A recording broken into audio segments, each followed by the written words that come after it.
All right, let's dive right into a really fascinating little puzzle in English grammar. I know, grammar puzzle sounds a little dry, but trust me, this is one of those tiny details that once you see it, it kind of unlocks a whole new way of thinking about the language. Okay, so take a look at these two sentences. I hold it safely and I have it safe. On the surface, they look basically the same, don't they? The meaning feels pretty similar. But that tiny, tiny difference between safely and safe, well, that's the key to our entire mystery today. So, what is really going on here? How can one little word completely change the focus of a sentence like that? That's the question we're going to solve together. Let's start digging. Okay, our first major clue lies in a really fundamental idea, the difference between describing an action and describing a state of being. This is the very first piece of our puzzle. Here's how it all breaks down. The word safely, well, that's an adverb. It's all about how you perform the action of holding. But safe, that's an adjective. It's not describing the action at all. It's describing the condition of the object you're holding, the thing itself. So, how does that actually work?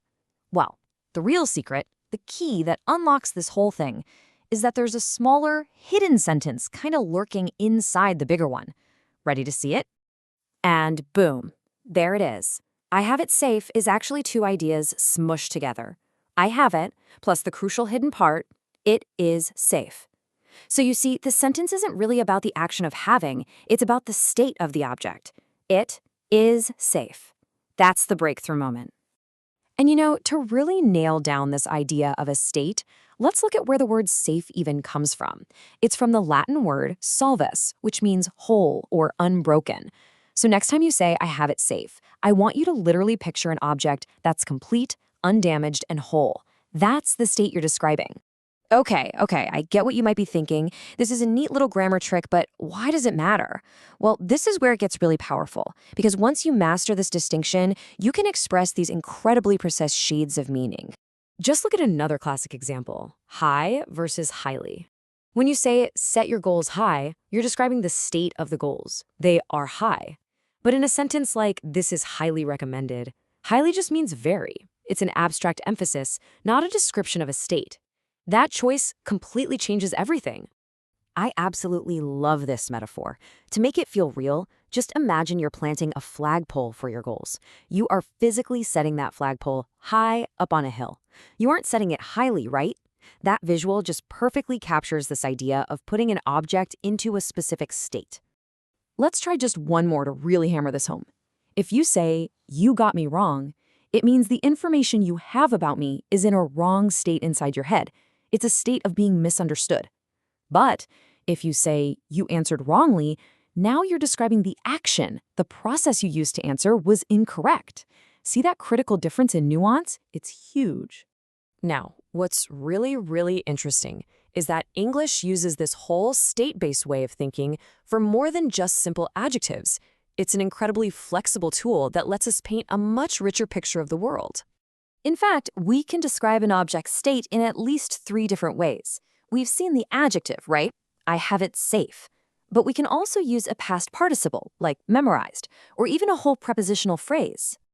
Let's pull out our little hidden sentence trick again to see how this works. I have this poem memorized. So what's the hidden mini sentence in there? The poem is memorized. Perfect. It's not about the action of memorizing, it's about the completed state of the poem in your mind. And we can do it one more time. I have his name on the tip of my tongue. The hidden sentence is, you guessed it, his name is on the tip of my tongue. It's describing the state of the name's location, its current condition, right there, almost ready to be spoken. So we've basically cracked the code. Now let's bring it all together and talk about how you can start using this powerful way of thinking, like immediately. This is your main takeaway. The truth is you're already surrounded by this. Think about it for a second. We say keep it straight, not straightly, because we want the object to be straight.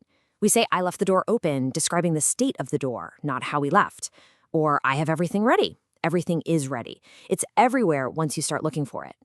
So let's do a super quick recap of the core principles. 1. Always look for that hidden mini sentence, the object plus is plus its state. 2. Remember, adverbs are for actions while adjectives are for the resulting state. And 3. Know that you can describe states with more than just adjectives. You've got options. And all of this brings us to what I think is the most important point of all.